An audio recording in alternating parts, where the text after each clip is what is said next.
Hello, my beautiful people from Untouchable Mama. Thank you for watching our YouTube channel. Please do not forget to subscribe and press the notification button.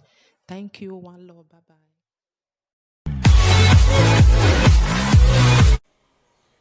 I just want to use 5 minutes, maybe 5 minutes. I just talk to Yuri. He get some kind word where I hear for him mouth. And the word when I hear for John way of social media, I not get time to find that video. I be won't watch the video before I come out, come talk about it. So I not get time to watch them, but I hear them when or John way they analyze, they talk about the something or John way of social media. And they are for here. But the other one, now you're much now for here that one. I watched them for Facebook. That was yesterday night. I watched them for Facebook. So my people, Yuri, even if do go, because I go whether they have me, and we don't know his south. So when you do go, Yuri, ma. Iga hon ga gwe Rolande ho egun ugwe ri o be gani eri anado yan bizobo abi something like that yan bizobo eri an o be gani yan na banu no pa wa yan na were no pa wa Rolande Houseway despite we ni Rolande Houseway u be gwa ige ma Rolande Houseway gege wari ba ko na wa fun ona banu iya ni abanu wa ona bania wa begwa mu do ni gbe na ladian o nu de bo ni amugbe wo tedo abe mani wa are group ni eru yari yan ladian maybe ni na do yan na I me won pa na we mi abemiku nobody na we mi abemiku no wi ki kwa free gbe ni we mi abemiku mi abemiku nu we u dai do nu we u dai gwa lo nu ja fi nu ge gwa we ma ladian uma gwale be nu aya so mani gi mudia do jari ya we ki do ya mo bogbu we eni we gi do ala jan do ajo jana eru ya we utote le giabi eru we ube mi go wana ge obe me problem ge be gwa ge izobo eru we yari izobo la je eru we do ya ge papapa ono na be sunu ne we uwe gogojo emi danu we uni ni agu we buji ni na do mi egwe ya mo bogbu we ba uwe oje tu edu alajo da claim right o de ti an zugbe popo we geni uwe oge ti an zugbe popo je mi ni ati ebonu we ba ya oni ota ni laja do no we because agu mo ebo ni we ti an zugbe popo uge ladian do anyone no maybe no really am 40 we gwe uladian we ona ga ro we geni uladi udo agwe udo agie do atota ge do file even do agia emi nu gwe ube nu gwe me ga gwo to eno that's why even be wu Rolande be wu to ma o ema o ma come no riri abe no riri aboto ni no riri abe ni ka o ne almost so mieri word oge almost so because Rolande have been in that palace for many years o ma we mi abemiku o se neri mana ona be rie la ja be ona honno sa gbe me wa bi me surprise bo ma be ri oni no ki pe ne wu gbo no gi ebe ne mi ya ji odo misbehave be ri oni bete o po we emi do ma ki kan we jo re ne gbe ma ho emi do ma kan we emi no ki concern do ni ne o ma ki kan we o ho ni akoma fu abe be gwa o ni emi ke mi no ri sunu we ba ni o ma ki kan we o ma kan we ma ho oni gbe ni do ta ma emi do ni ma ki kan we until we because akpe ma ku we akpolo tonu we akpolo tedo nu we wa kpolo we po abu tedo ni be tu we ya de gbe we no keke na wu na me ya de gbe si wo bo de gbe la tedo ni anything no concern do ma i kan we ave gullible followers we ni aga lele we hia ihe ni we be nu we ga bo ni ya bu bi ari kere be ni ya bo ya bi akuri ye kere be kwakwa ri ya bukun no ri oga ya bukun no ga ri oga yuwe posi ri oga yuwe posi no ga mo ga lagwa You understand? Because emi na ku nebebo na pe ma ku nebo na mo aburo nebebo ayi mem de gbe mi orun pa no de gbe ya gwewo se no gi pe tu ewu mu ogugwa na be this time around na do lugan gbe ebode ege ne bu aya ere o obi omo ya mu ebode ege ne bu aya re obi omo ya mu that time igbe ni laja we ni do gwegbon yore ni gbe ma ho because gbe ma ze de ho we they take be off wari ya ohi me do rene cause me do magi kan we ya da nyamiri ni wa ya da side nyamiri ni ma ho en we do ari ko do ari ho de no mami na gube mi na o umi ni mi si da do they no concern we can concern me do ah e ma ju hu na o ga bebe gbe we o mi nu eyan odun egwa eyan ya fe na mo bola dia na ti ah ini abanu abegwa yan be emi no be wu to siye ani abanu amo yan ja wa mo wo begwa to siye awe no se ba ni de gwa la agwo emi ni eta ama so yan na lo bi e lodo to vie ma la ba gbe lo bi e lodo to we mi ya fefefe o mo do approve right we e voice yan pe voice message yen yan pe yan ye voice e yan ni ma te gbe video o ma we to ma siye ya ven popa eya ya ven popa ne ko na nu ka na ko na be rusu ma no be do be mu dia na me do na do me gwa iya be do be si obo be si oni obo be do be like gwa that time abuga mami una emi no magba o ma no gba yata imaka abo listen to that your this thing because o wa mu asoni egbe gwa me gba soni mi ala jan ni do gwo egbon ni do erere we ni no ze ja kiri fu ani ni de gbe 30 na enyo se ma ho so oni ebo ko ni ho ni bata gia imege I'm going to somewhere now so ni ho be odin we social media time ogwe egbe gwa gwo me oge e na no wi ware mo ge iwa edopa ro no mo jore mo o yan we give away me te we talking away give away maybe all labor o yan labor o me things not there you turn away ya we give away never that was what I was thinking of imagine one agbon ya we give away here so lo ba mi na mi o ani mi na mi e wana gbon he wa ya we give away e wa dojo e wana gbon o ya we give away you so lo bo eru wa ge ku a salt and water ministry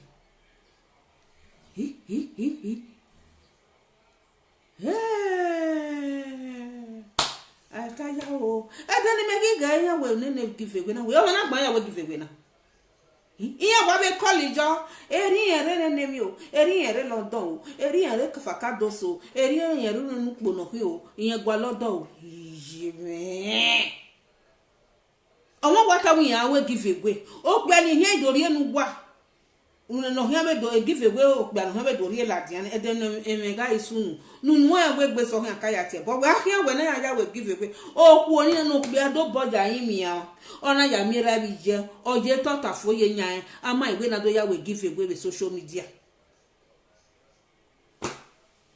odame nu wa gbe wa mara de ke no ya wa ya mu daren yi kokori we na where the pain person that they put for near fire wa ma where the pain una make una put am for near fire o ma we yan wa we give away wa te bonu wa we yan we give away me we ba no to dele mi so jo to no ya we give away me go wa ni wa ega agunwa wa wi asebe di oni wona iwa la den do ati give away wona do ati call you give away I give wa at give away ni onye yanti gizbot we no way onye gizbot give away emi no ma e dai say emi no give away gizbot ni emi ni amari ni di wo wa useless something ni ama you might dey useful ni awo wa yen give away e o wa him e o wa do ye bu wa kan social media na give wa yore na give kick bi no be college o koko no be college o you are useless to your home o se yore na give wa out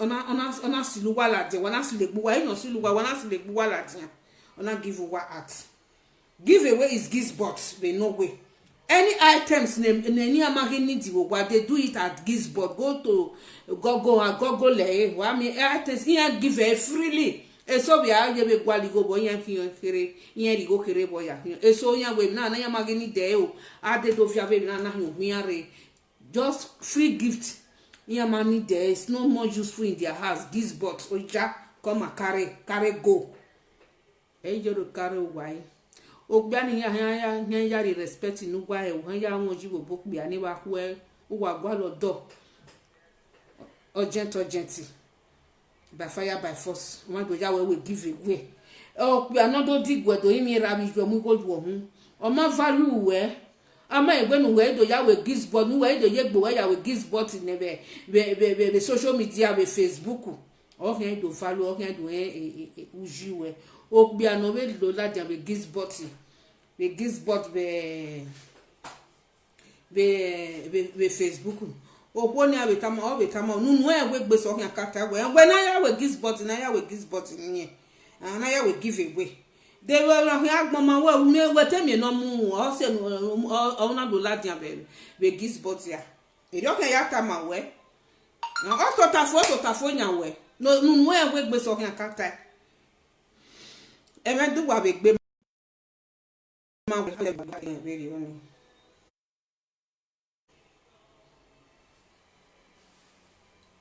ere duwa awe to duwa bo e to wa ge take bo wa ge yin egbun be di oni yi omo wa to ma wi eyan we give away do call jo do gwa lodo igba tu le mu akia e life me worst se be di oni God forbid bad thing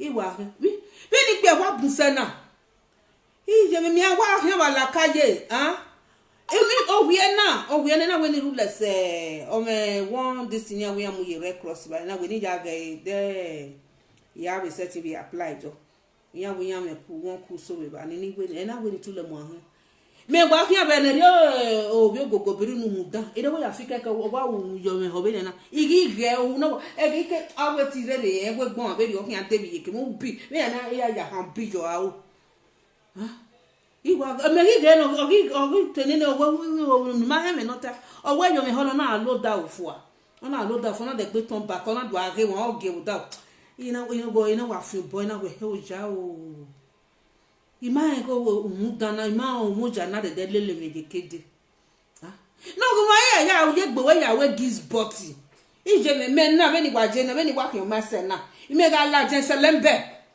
ije imoto ti a pe han ni me iye ko ari owo me yo to kete ya ho ni wa we me ogun so iye gba dress ni wa ko wa latin iwa e ko wa ri ele gisi me wa ri ejo ime ke ni me be ti yan ya de supermarket iwe ko wa yan beke imoto ti yan stop wo de yan pe han ni me pam ige wo ya me mu ja yu o de wa yan gugba eso wa gie den hena do mu egbe we do la jan we gis bot we ni ado uye ne yo de do ya we gis bot uwo wa mu nerere gboto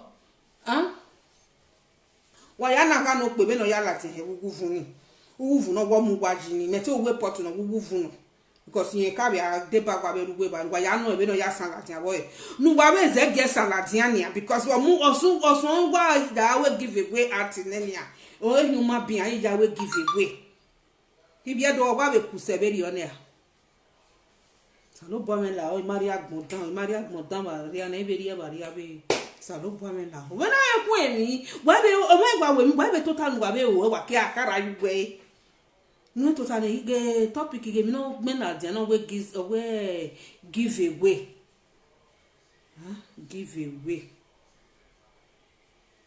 me do akoye ga wa give me be ni me wa jina I wa give me away just like that. No, go ma follow egbu wa na. Go ma fa we tu wa follow egbu wa hiam wa la give away. Give away, emi give away. We no ma dey useful wa. I give away to outsiders. No need there at the domu. Eri oya wa na if you don't know the meaning. Give away ni ka kabon we bu na ni meje na. Egani na ya dey me be no way that time. All this gift but emi ni ya lo di moto ima de give away all those gift when I ko wa la neti wa riyan okay na wa so place be na obi arabu yan ti ale ojo ya re bana owa amu mahia oya wa go ge keni mana mi na on do mo ma re keni awe sile mi ku aji after my ya collect away gives button in ne without wa ekeni wa evie mi ku aji many things like that they no go ge am go sha mana do asilo be ba ni ya load emi negi ma ni amagi no maybe also think be ama o also think be ama or they useless ni no nya eni ona iwe gisbot wa de domu ugme so yin na go television or fridge fa na ro wa na fridge fa ni ama na like o una go pa kan amu we yan we so kun mu efefa we ru mana mu efefa ga si ai because they don't need it again. It's useless to them. Yamagi need them one. So what they useless in the working waje, wamagi they useful. Na be him why they gives button now, omuwa ladia, wade, wado gwalo, wana gele san ladia. What should the be and my below you? I tire for now. Why did they told time wabe owe? Huh? Area. There you no, you salo buamela. Agua. No ma gava nya. There you wano wa igele wa gwalo do wa gele buan. No ya ajegbe we ya we gisbot. Then wu ya pu mu ba we so kekere. Bumi ade ya gwale meri enu. No, why did the bumera be no ma mo re botona. I don't get time for all those rubbish. Una total na be digu na be lerun. If find my number, call my number. Una gwalo una I will give you some psalms nuga tie. Nuwa ya lerun. U ya lerun o gbe asan to boy we. Ya fe ni have all those evil spirits, have village people. No more oga, no more me dan go gbenu mana mi okpe ani eniyan fefe iyan yo iyan gbogbo gbata to we you den tu lemu no ya je gbo ya go give away and me matter how we are one can give away na we ya give away na ka we can give no ya manifesting from now to 2 years ni give na give away ya set here we no ya end here who couple near me we no son ni me wa even do okwo ni women do hook me obodo pia is that like okpe not to boy bu mere ni me we me ma like e ma we no wan ya hook up e ma like hook up ni I go ma bega me no lare yan ma ya get ojo even a platform you na wa na me yan no bia wo ko yan na fa yan ma ya get ojo bia yan ma ya get no pa ye no ko no yan ma ya get no pa je wa ma me bi yan kon bi yan agbin na be ba we are good but we my hunter what was it what won we we give away what you want na gbon we give away what to ta what pa what the phone what call it what call it give away Jesus Christ konjo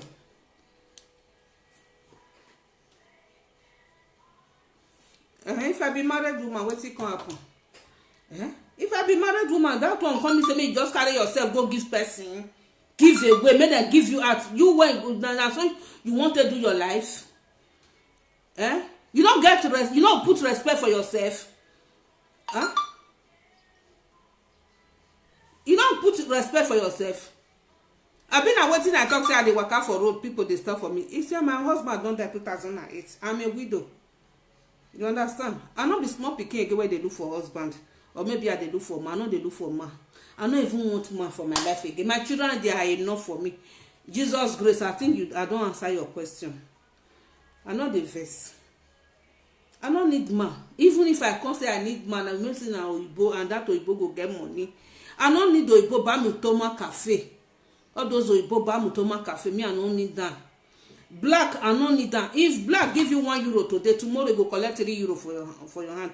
Next tomorrow you go hear your name. Oh, now so you do the vava. Oh, now so this one. Oh, what you do and what you not do. You come talk. I don't want to such disgrace for my age. Me, I can't disgrace myself with different men. I don't want them. I get the time when I even come and say I don't want anybody to come to send me message for my inbox say hey I love you. The day you go talk and go swear for you and you with your papa with your mama. I don't want that. imagwa lo fe ko wa rogo me ko wa ibi elene ibi meme iwo ni me ga mu what did they cause that one? So me I don't want make I come dey see my people, my Benin people, they take themselves they do give away, make I they laugh put. Now that invest me. That kind thing good. No, not be say Jesus bless. I not verse. I know say maybe you don't understand, or maybe wetin I just talk. You don't know me before. Maybe wetin I just talk. Say, see maybe if I dey waka for road, now true. Now true, this morning happen. If supposing me quick see that boy, now slap I will give him for on top of the bicycle. I just take and give example. Instead when you go they find give away, take yourself, take on to give away for Facebook, for man. It's better make you find by yourself. If you not even come this, you go they select. You go they select. Anyone when talk to you when you don't like, you go. All this giveaway where they take them, you see, be like I see they look, take and see they look people where see they come out for here, go they marry for Nigeria. You come out for Europe, go they marry for Africa. Oh, you are not that pangrike Kenya. Oh, I'm not Europe, but you are almost of Nigeria. Pangrike got there. Because all you go when you're not Panya or Africa. Or you go out here the ticket. When you make you make the ticket book there. No, I know if you do. You go make what the ticket you book there. You go say, baby, what cause that? Uyawe marriage, even na yawe marriage ni 70% of the money no yawe marriage ni. Oh well.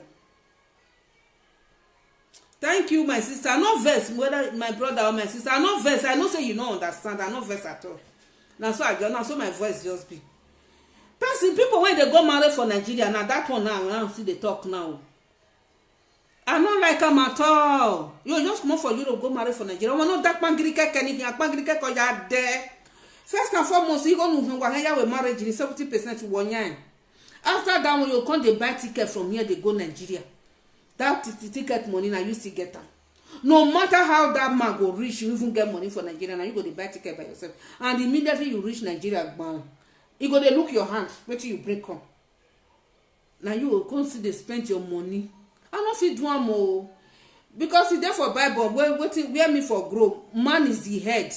Even self me I get 1 million euro today. My husband get 500 euro. That in 500 euro. That my 1 million euro they keep am. In 500 euro I see they collect am. I will still collect half of that 500 euro. Still take on my own.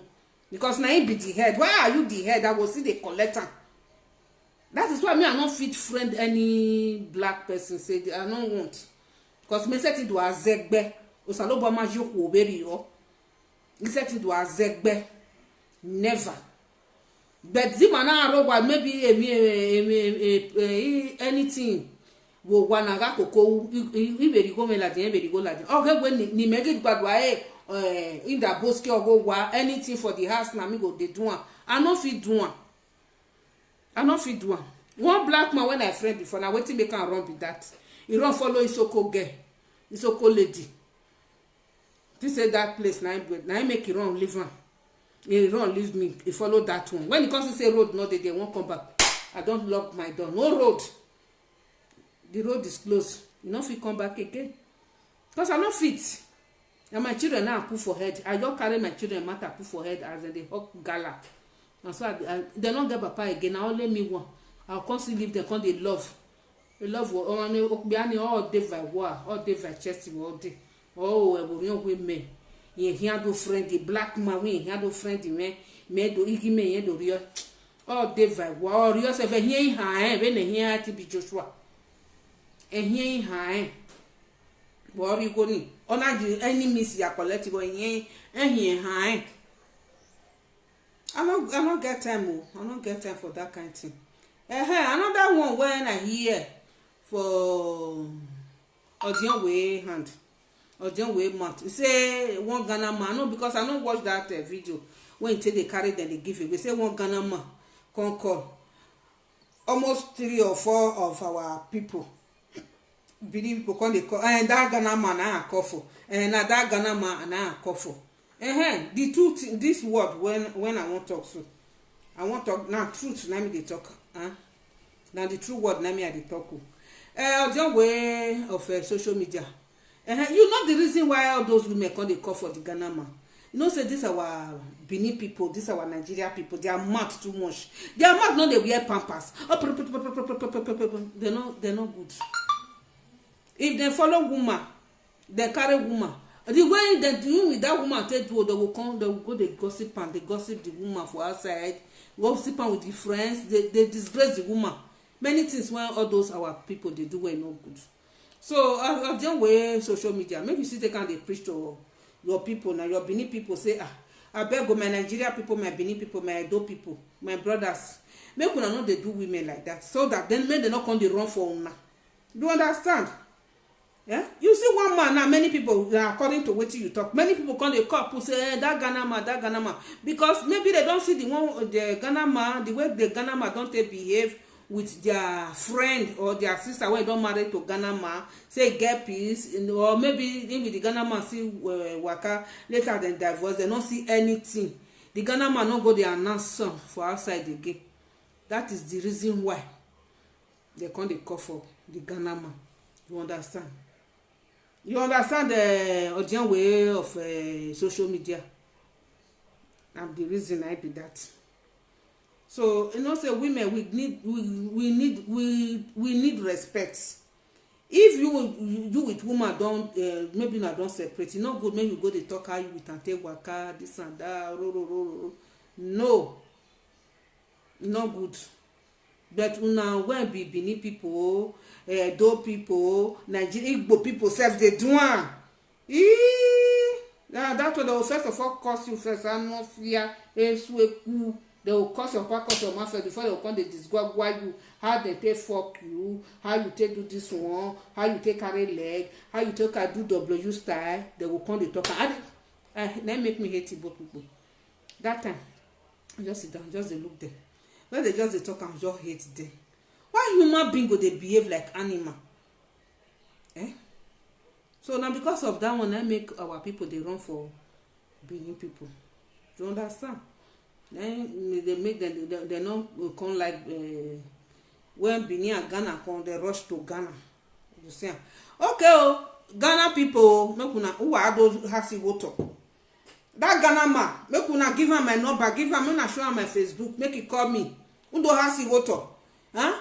My Benin people just say call for your name. They say 3 or 4 people. Oh, we are Ghana in here college. Now that Ghana man I call for. Now that Ghana. So you just want how many? So you can't do select and pay. Select and pay. Now you can't do. Okay, oh Ghana man, you try. You must come pay money for grant. You go to. See, I mean we go to. Now maybe you more collect. You go to from your hands. Go ask Benin people what they call you go to. What has he go to maybe 4K or okay money. No, really like we select and pay. No, just call like that. Can't just carry them. Select and pay for Benin people for giveaway, gives but just carry them go like that. No. What do has he go to? Man has he go to is all about 3 months time go see us of you. I will give you 3 months. Make take on. Look for my Facebook or my number. Make you call me. He go to no yeah why you yeah why he go to. What has he go to? But we boni me na me obi arabi go to na be open market. You want me go to? Why be ya me go to here? Open market now. Abe Romania ni ya wa him for ne ESI. So ma wa say ba bi after wa tell me for ne. Abe ni ase ani we ya select bugbe.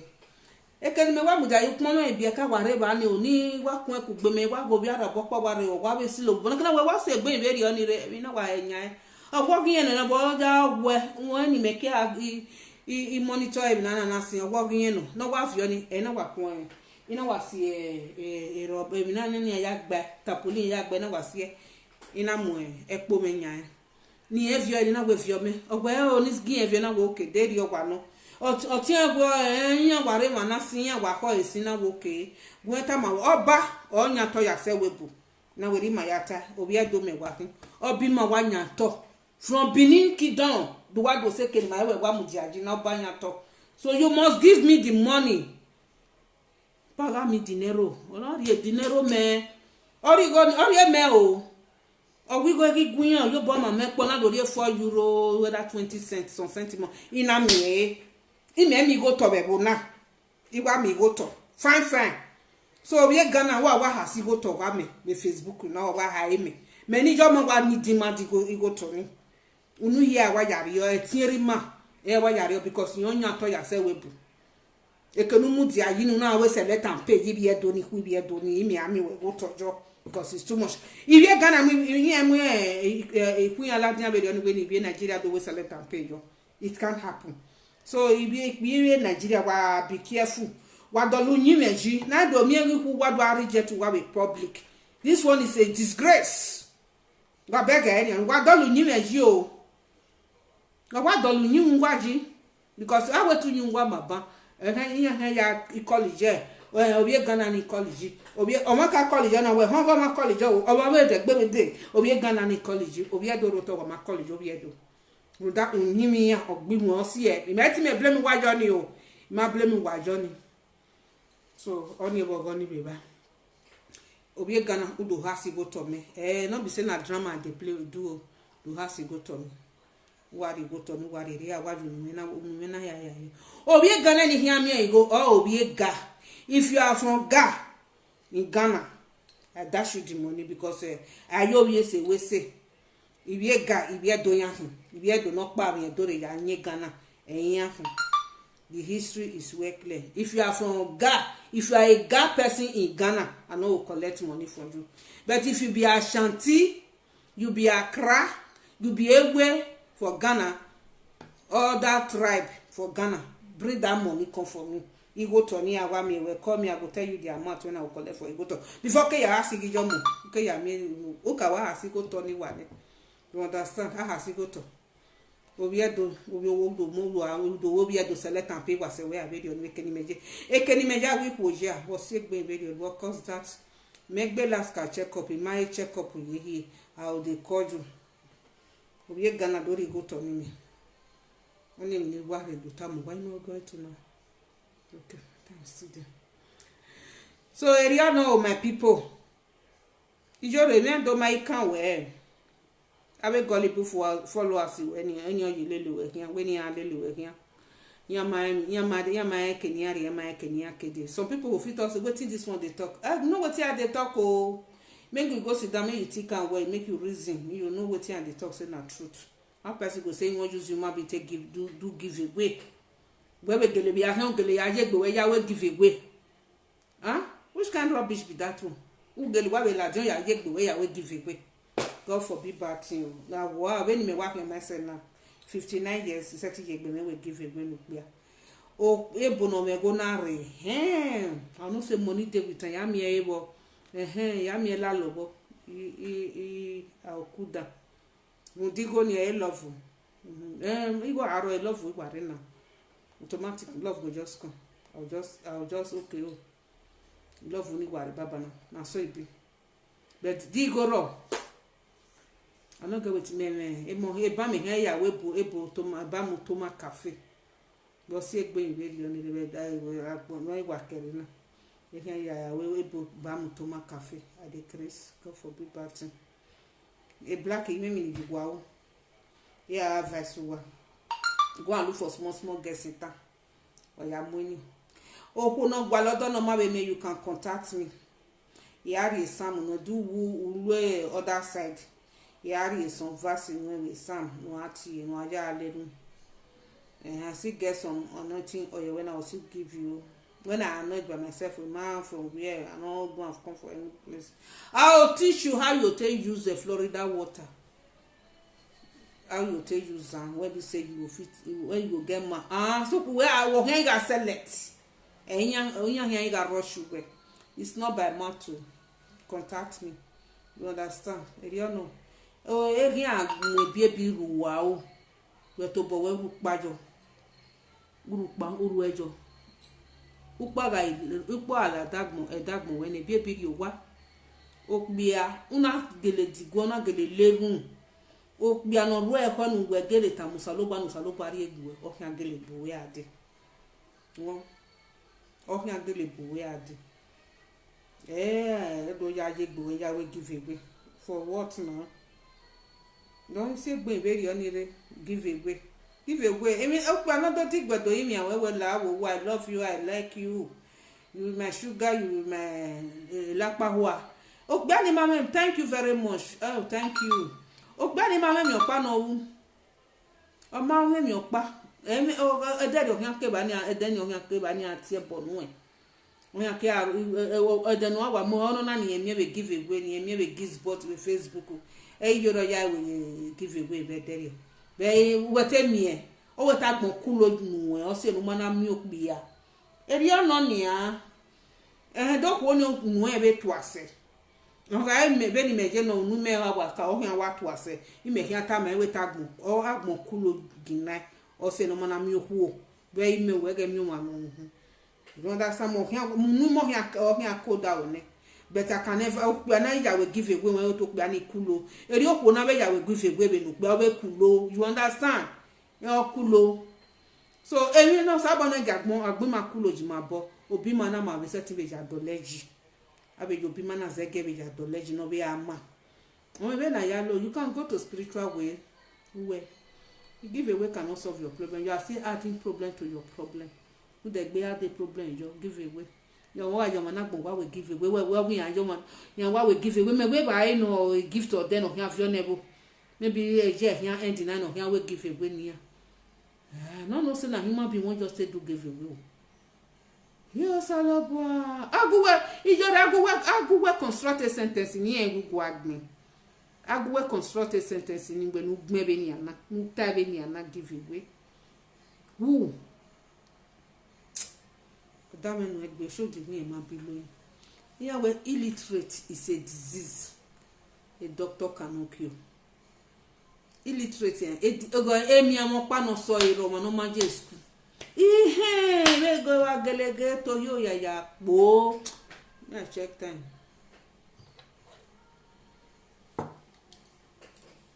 Okay, so miss more time. Guy. E me be ge be dokpa o baby ana mi oyin yeah, no be TikTok. TikTok. Na mi o. Megi ge yo dey spell ONE1. Ite we are record o na we de ni ateme na. I record en wa hin divorce ya de gbe mo la den do we. Egbe we me ni a. E me de kwa me he. E de kwa me. Ya gwa ogwa ye be boka bo bi me. Yo de eme we boka wa no. Go be no me na emi na kwa se we de si me de ye. Go just be like this one.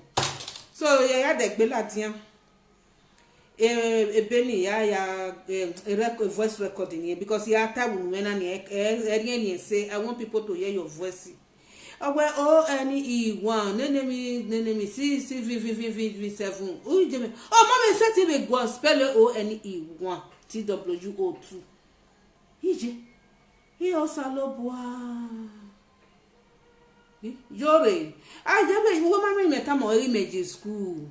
Who was a thing you be school near? What am a private teacher no ga bu weri ogwa, huh? We invite her the world my way. Organic gwen or is it organic we be auntie e my no we yin or do make go be my or Diego. I am said to be a my way ONE1 wo. Huh?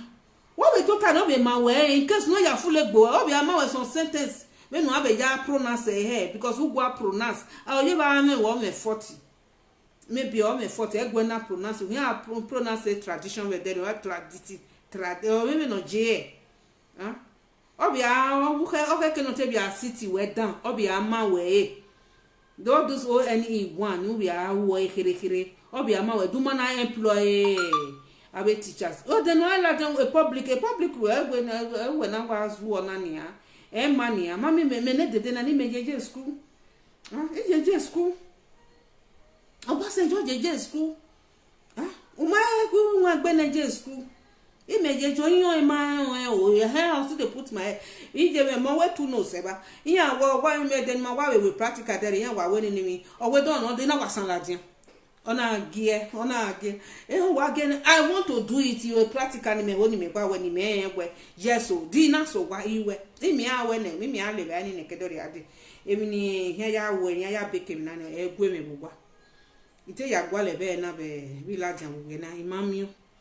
ye vai na gwale mai mi deti atobo me construct man me why get school I want to learn every time I want to learn mi ni mai iho ni won igba ho ni won emi ni mai iho ni won emi na ri oje okay ri oje maybe the obe me no ni awe gbe bodo dopa ida ni awe la dia we awo gian na gwa we ni obo o ogwe me na we just so yeah what say gbe we ri because that ina we ya demonstrate ogwo me ina we see Spanish be ya gbe no they were thinking we make go agbe are Spanish ina gwa we gbe no ya gwa we ni gwa we ga draw here ni me na agebe but ekere gbe ye be me o ni ke gwa aro merere ina we me na we do okay ogoke ri ogeleje be ni ana ubetono na na eni ana ebe ni ana ono na na ikishin setting are wa na because ni setting de mana lawa e mana feke ni basura gaje ono do arrange na okay you understand ni okay di me mana la dende you understand e ke not suppose when the kitchen gaje all those things me ma te on bi me mala dende me ge on ri ya kipe oh go me ba but when na la dia na I express myself or beg or correct me ni be wo be kama we try abi so e get we mama we na do la dia do afule bu na ba ni kwe na am we gbe gwale teacher no do teach we gwa e be na even now self we online teaching do ma we ari ogwa we because we ma ho ne ma ro pa ogwa we when ya we online teaching organic we ga se ti ama we ma we kere bugwa ma we na ija my little children there me wa ga ihe wa ti respect up me wa go bi o kan kere what see you pick up ije ina we any wa ke when ne perea I can remember when I was 2 years me na take cup of my we have to see you pick up ma only worry there any 1 to 20 me have a video call with them go they left from home organic gba setibe na won setibe ma we bogwa instead na do ya full egbo e social media e ma tata ma we na o setin agui o me atogo me time o ma concern me make be last ka check up o ma concern me so wa be la dia e be la dia I'm correcting you emi roporopo ma concern we emi anything edokidon o ma concern we ni tama we anything concerning edokidon o ma concern we until uya we mi no heke ne de mu da we eyan mo gbogbo ni anyone no riri je no ri we mi abemiku umi opportunity ni ja ladian do ya we para who send you amagio you are no more you are no part of Ebony again where you be edo you who be edo we ga we no heke ne ha be do ati wo be edo we erioga u be gani erioga we no pa be gani o mi no see no na ya freedom video no we no see ana do mi ogbu no ba ma gi na ya gi no mi no see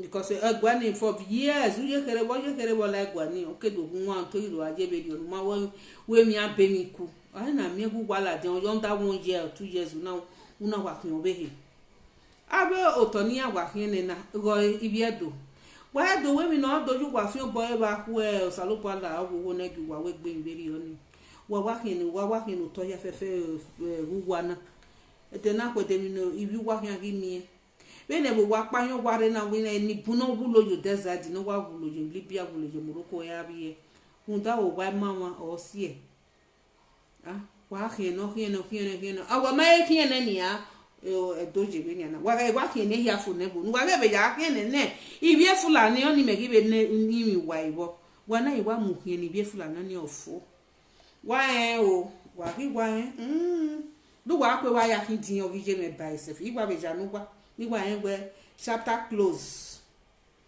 okay Nigeria no wa close chapter close to wa ya kin din ogije me wa mu wa yan janu wa bye bye say go be okame ime we yan go to your bag e do make na guy you know say me na gwan yem go nwa ga ken no to to we o imana ido to be do ge nana gi no imana we me anything be do nika u wa mu ahia do wa we money by no problem ba mu dinje wa vuje me ba mu bai e ja nu wa baba to da me o rude mo nu wa ga bi e ba ku e ibi bi wa ejo wa yin sa pa go do wa no ga re bu ni ba ku e onyo da me nu wa le no gi meje ni mare diane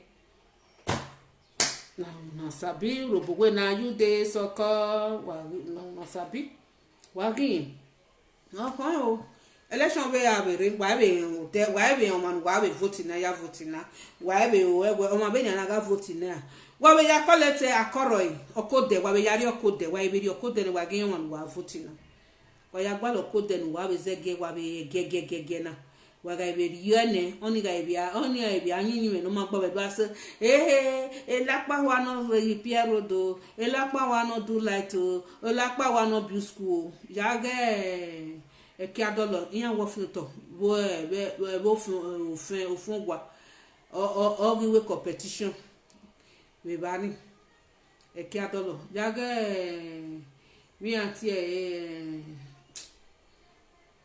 technical school iyan wa be voito o ri bolo wa ye ni voito virugbe ni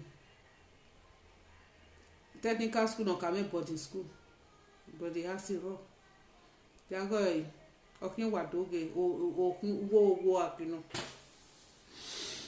emi wa re mi no wa ru wa gbe sedu wa ya ka we oko de na me re mi ma ho nu wa wo ni wa na we gbe ìbéèrè oni wa oba se ki odo ka win mi bo yen idole doji kedere wa de mo wa re mi go ne you cannot eat your cake and have it. You cannot eat your cake. A cake you wear, you still have that cake. No. The cake of Edo State, Governor Obaseki Viorian one, so there's no any other one.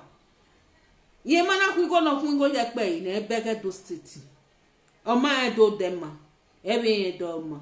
Oma Edo wa morupa. Oma Edo school ama boy, the school ama doleji. Eri option mo lebe wo genia. Oma Bege State no bole. Everybody don't know that before. Oh, that Benia. Well, yes, in a boy, Obaseki be working in one place. Okay. Even when we go Obaseki, well, because here me we go in a way, we may replace here we go in, where we shall. I want to ye beer, again in our beer on it. Yeah, what be viva, yeah, what they must about viva. You got to be a quay her Obaseki. I will viva the Obaseki be shy book, yeah, what near. Yeah, Bobby viva, baby, man, Yana Salobana with your honor will wear. And I'll be viva at your Opa Baseki, Yatinokba. Okay, thank you very much. Thank you for your information. I don't know say they don't innovate. Okay, is it right? Because I hear say that place not good because that beneath technical school, but it has there before, very good before. I come here say they say if what to the enter there, don't they build a school for inside there? Kiadolo, that one a rat and rabbit.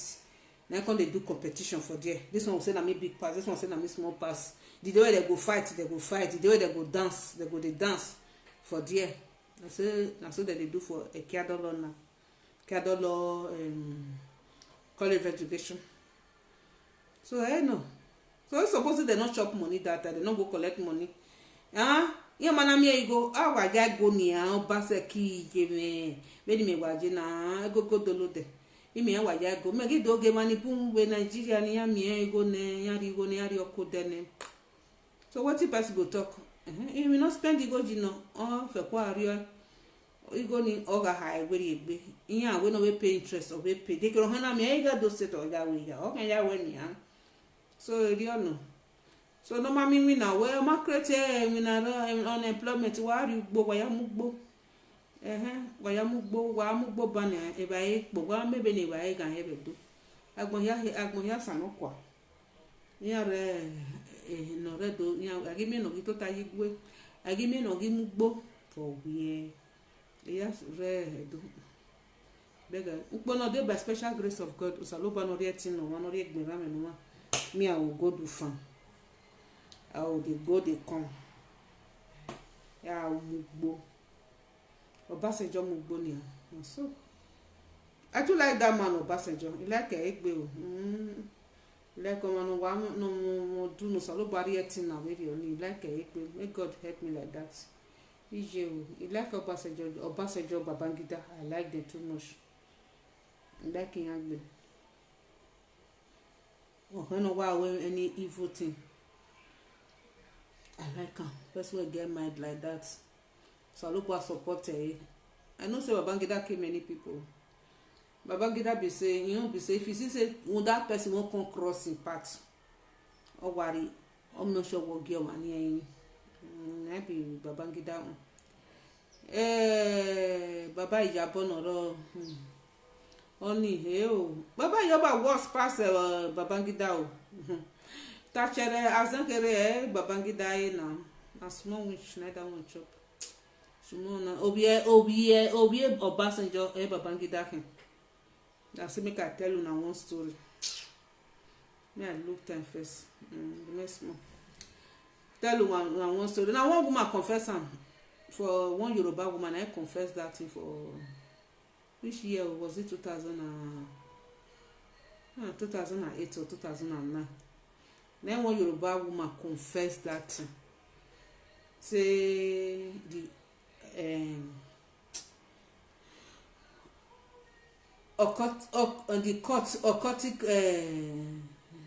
occultic kingdom where they dey say Obasanjo did it Babangida did there Goodluck Jonathan did there he get one governor one man wey won come I don't forget this man name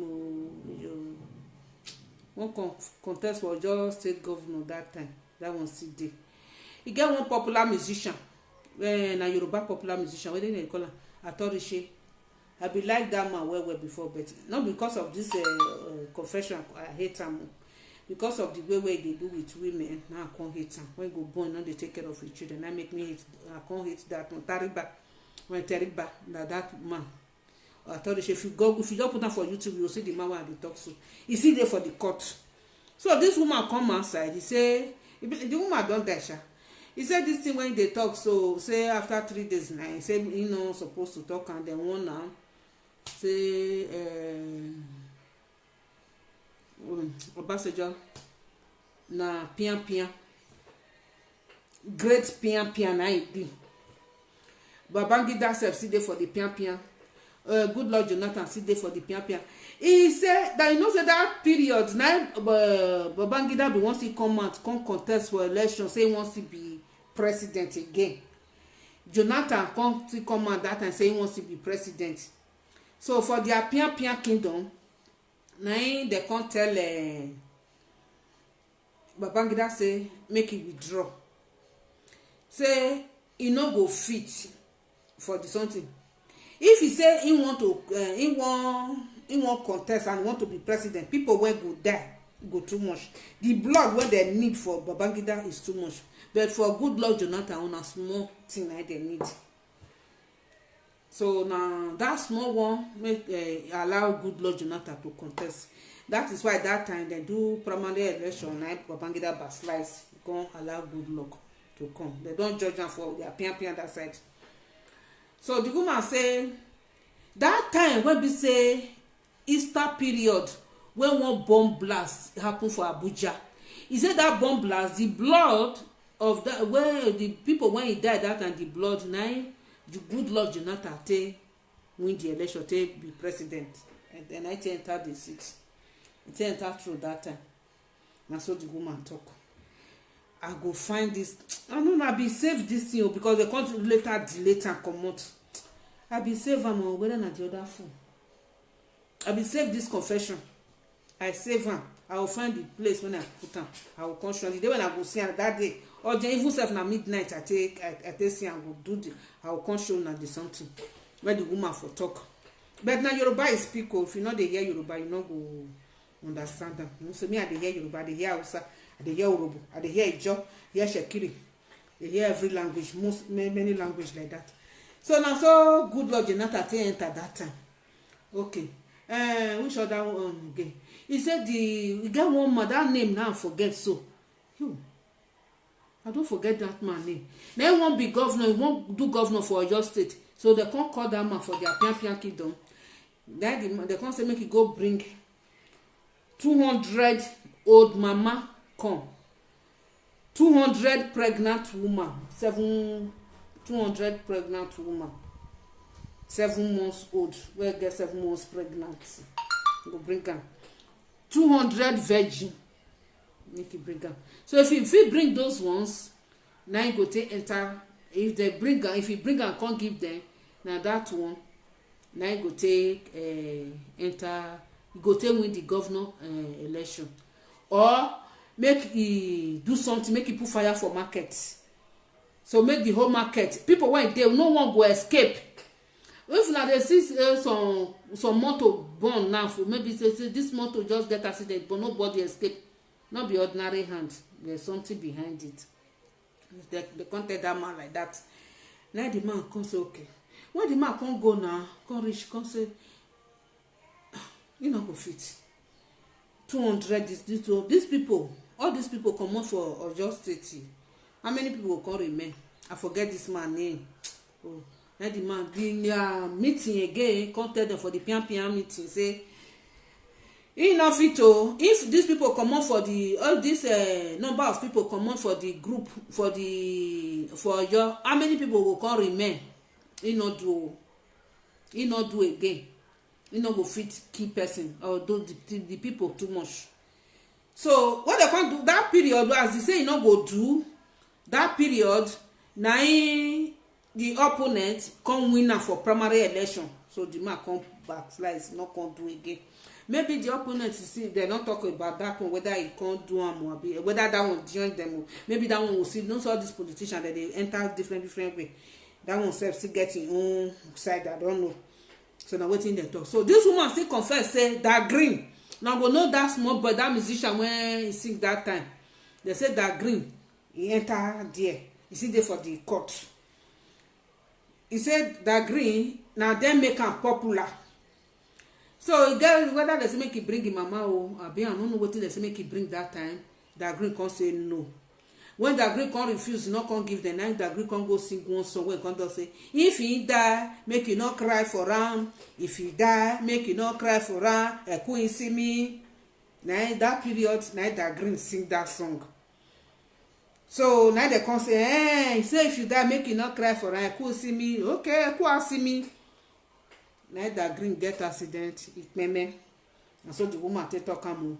So the woman say contact say that Tariba, I like that Tariba. That Tariba, hey, the time I dey read, they go church, sele. Now in song I dey take and they sleep. I too like that man before.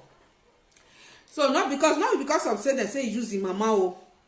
Now he make me hate am. Now because of say he give women belle. I see the program where they do. They give women belle. That women. My wife, how are you? Good afternoon. How are my children? So they say Tariba give women belle. No, they take care of the children. The children, as a popular rich, they take care of the children. Now make me hate Tariba. I don't like him. Say Tariba sit there for the pian meeting. Tariba use him mama to make fame. So that period in family, Tariba family go follow Tariba fight, quarrel with him. Tariba deny. Authority deny, say he no get something like that, he no do like that. But that woman confess am. That woman still confess am say get one woman for this thing Yanokpaja side. Now the woman build say now the landlord is the woman be man. Me I no talk like say build house that time. He say the well when you get a tap when you get for the house. If you go fetch water, even if you rent house for there, you rent house for the woman hand, you must pay for the water when you buy for there. You no go leave van for you. The woman fit give you any other thing there. That water, you know they can't play with anybody. That water, na in source of word for the pian meeting. This pian meeting they get grade. Pian meeting. So that na that water, if that woman not collect money, even if na 1 cent, e not collect am for that person when e come carry that water, they go beat am for that pian meeting. That money wey they give am, they will collect am. See, hola. That's why I know they carry phone sometimes. So see, so that pian meeting, they say na that water na be the source of that woman power wey take get money. They say that woman dey for Yanakwaja side. So now the woman sit talk and say Babangida na Baba Iyabo pikin for the pian meeting. Na him pikin. That is why I tell una say Baba Iyabo na big man, na in that boski power say na him big. Liquid, that one they met iron, not the only liquid, not they met liquid, na iron. They met fire, fire where they burn on top of water. Now Baba Iyabo be. He say Baba Iyabo, he own. The day when Baba Iyabo say, when he say, when God say, is your own done too much, make you come. Now Baba Iyabo will come. Who where your beranori pepe? That man, they say no, they die. Oh. If you just not be say no go die, nobody fit kill him. The day when God just say your time don't reach, come. Now Baba Iyabo go, nobody go fit kill him. Because they say if they tell Baba Iyabo say bring one thing like this, Baba Iyabo go carry three give them. And so that woman talk am. He say he get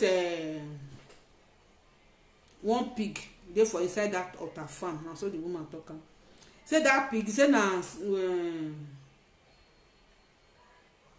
pregnant woman, 7 months pregnant, na dem turn life person, na dem turn to that pig.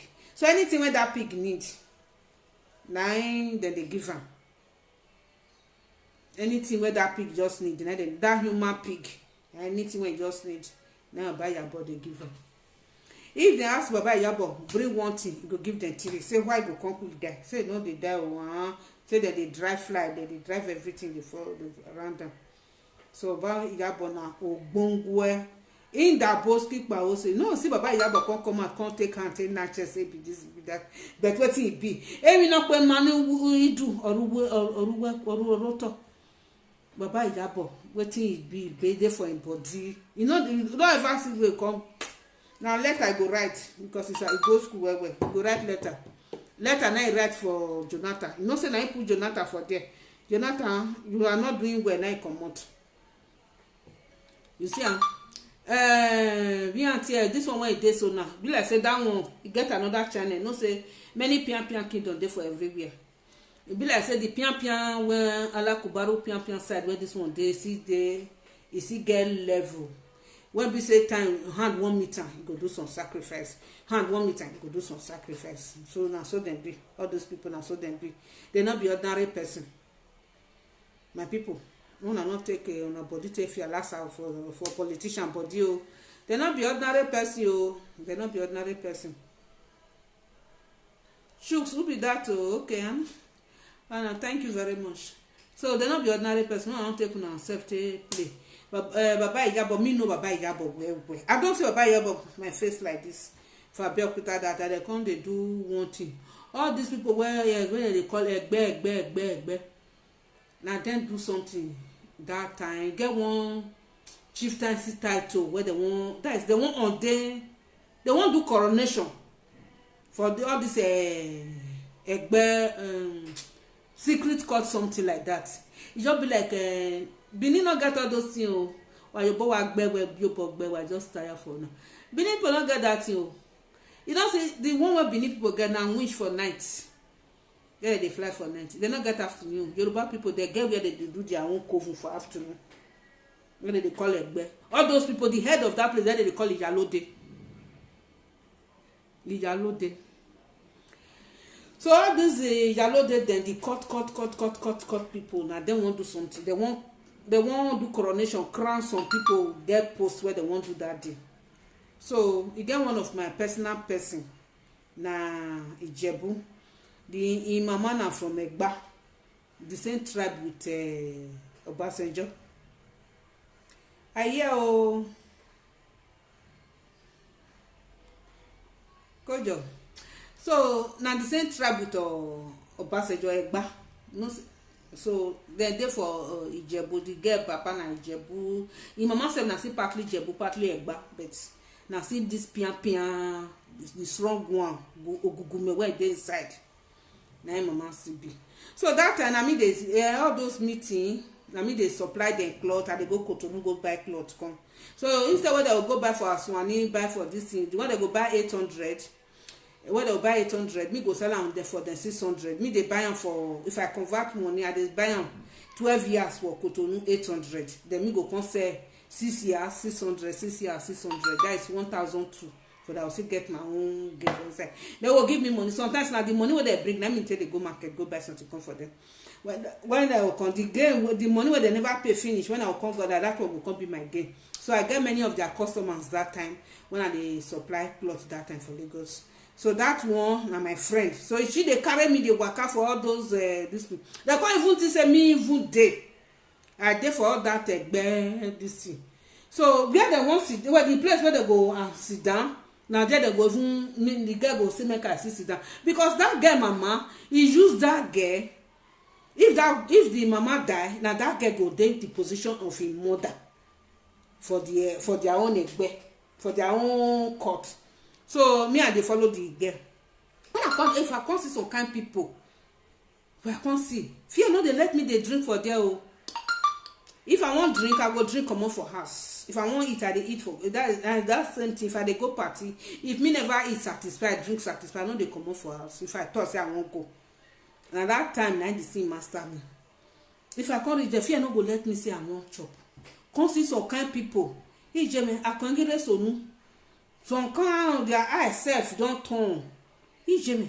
Some self not be say the I say not be say then they would dey waka normal again. I will just say Ijeme. Where this guy dey see all these people? You go say they be when I come say where you for the see they say oh they be your customer, not be the cloth when you carry, not be them wear so. They are your customers. Say no. I will come this. You say you dey fear. I say no, I no fear. All these kind of people see dey for our place now. For where I just did there. Orionija reba no ye go ikeregi. I'll just sit down for there. They look there. And so they can't do party that day. Oh. They said they want to do coronation. Now come to say some people just they come. They don't carry this oja. Put a gugu for head. They come. Now come to come tell me say me I know this person where they come. So I say I know too much noise. I say this will not be Obasanjo. I say my Obasanjo be this. You know the kind of song where they come they sing for this Baba Iyabo. That they are surprised. They come they sing for them. Father of wish, ugly this thing, ugly that bed. They say as the bed ugly. Now so they take no just Obasanjo just they dance puto. We just they dance people they for here just they do make just they come.